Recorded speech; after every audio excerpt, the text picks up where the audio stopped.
कुछ पीएसयूज की, तो पीएसयू से ही जुड़ी हुई एक बड़ी खबर आपकी स्क्रीन पर लेकर आते हैं। और आज सुबह से ही शिपिंग कंपनियों में जोश देखने को मिला है, चाहे वो सरकारी शिपिंग कंपनियां हो या फिर आपकी निजी शिपिंग कंपनियां। सीएनबीसी आवाज़ के हाथ एक्सक्लूसिव डिटेल्स लगी है कि बजट में दरअसल इस पूरे सेक्टर में एक बहुत बड़ी डेवलपमेंट आती हुई दिखाई दे सकती है। एक मैरीटाइम डेवलपमेंट फंड और हरित नौका स्कीम की घोषणा की तैयारी दरअसल सरकार कर रही है। और सारे डिटेल्स हमारे सहयोगी और हमारे economic policy editor Lakshman Roy के हाथ ही हैं। लक्ष्मण, जानकारी और दीजिए। दरअसल सरकार शिपिंग सेक्टर को लेकर काफ़ी ज़्यादा गंभीर दिख रही है और यहाँ तक कि नई सरकार बनने के बाद भी शिपिंग कंपनियों के साथ, शिपिंग सेक्टर के एक्सपर्ट के साथ शिपिंग मंत्री की लंबी बातचीत भी हुई है और आगे करीब कह सकते हैं कि 2045 तक का पूरा रोड मैप बन चुका है। उस रोड मैप की तरफ बढ़ता हुआ ये बजट आपको दिख सकता है और इस बजट में कम से कम 2 बड़े ऐलान होने की संभावना मुझे काफ़ी हद तक दिख रही है। उनमें से एक ऐलान होगा वो शिपिंग सेक्टर में आत्मनिर्भर बनने की तरफ। यहाँ पे मैरीटाइम डेवलपमेंट फंड का ऐलान हो सकता है। ये मैरीटाइम डेवलपमेंट फंड यानी एमडीएफ में सरकार करीब 15 से 20 हज़ार करोड़ रुपए के शुरुआती फंड जारी करेगी। बाकी इंटरनेशनल एजेंसी और दूसरी एजेंसी भी उसमें पैसा डालेगी और इस फंड से उन कंपनियों को पैसा आसान शर्तों पर लंबी अवधि के लिए कम ब्याज दर पर मुहैया कराया जाएगा जो कंपनियां शिप बनाना चाहती हैं।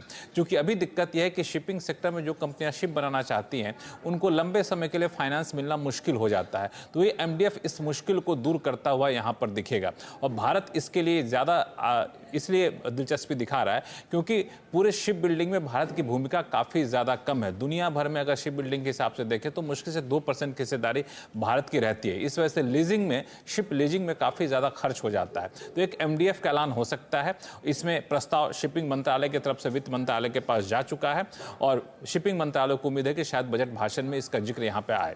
दूसरा जो महत्वपूर्ण है वो हरित नौका। हरित नौका शिपिंग मंत्रालय के साथ साथ प्रधानमंत्री के काफी करीब का प्रोजेक्ट है जिसमें प्रदूषण फ्री शिपिंग की व्यवस्था की गई है। हाइड्रोजन से चलने वाले जहाज बनाए जाएंगे। इसमें पहले से ही इसका पायलट प्रोजेक्ट कोचिन शिपयार्ड ने शुरू कर दिया, कुछ जहाज बनाए भी हैं, लेकिन अब इसको बड़े पैमाने पर इंसेंटिव देकर के बढ़ावा दिया जाएगा हरित नौका को। तो हरित नौका स्कीम का भी ऐलान बजट में होने की पूरी संभावना है। तो ये बजट में जिन जिन सेक्टर पर आपको फोकस रखना है उनमें से एक शिपिंग सेक्टर पर जरूर फोकस रखिएगा। शिपिंग सेक्टर पर फोकस रखिएगा बजट के लिहाज से, अगर आप अपनी कोई स्ट्रैटेजी बना भी रहे हैं तो। शुक्रिया लक्ष्मण जी इस अपडेट के लिए। अच्छा, कोची शिपयार्ड वैसे भी इस पायलट प्रोजेक्ट पर काम कर रही है।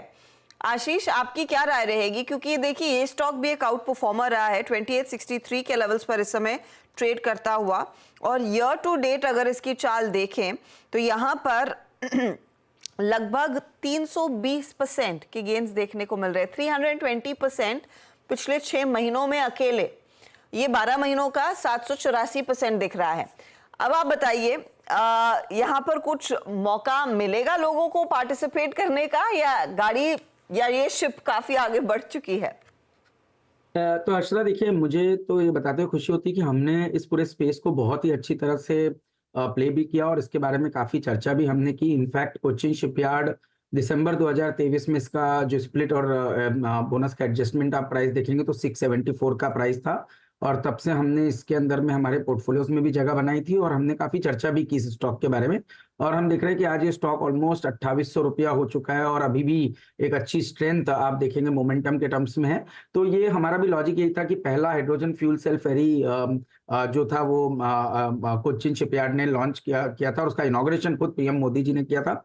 और हमने बात पहले भी कही कि 2500 वेसल्स ऐसे हैं यूरोप के अंदर में जिनको इलेक्ट्रिक में कन्वर्ट करना है और इंडिया का पूरा शिप बिल्डिंग स्पेस में सिर्फ 1% मार्केट शेयर है। तो ये बहुत बड़ी opportunity size Indian shipping companies के लिए बन रही है और ना ही सिर्फ हमारे मेक इन इंडिया में जो हम अपने खुद के रिक्वायरमेंट के लिए बना रहे हैं, पर एक्सपोर्ट अपॉर्चुनिटी के तौर पे भी Cochin shipyard, garden rich ship builders जैसी कंपनीज को बड़े बेनिफिट मिलेंगे।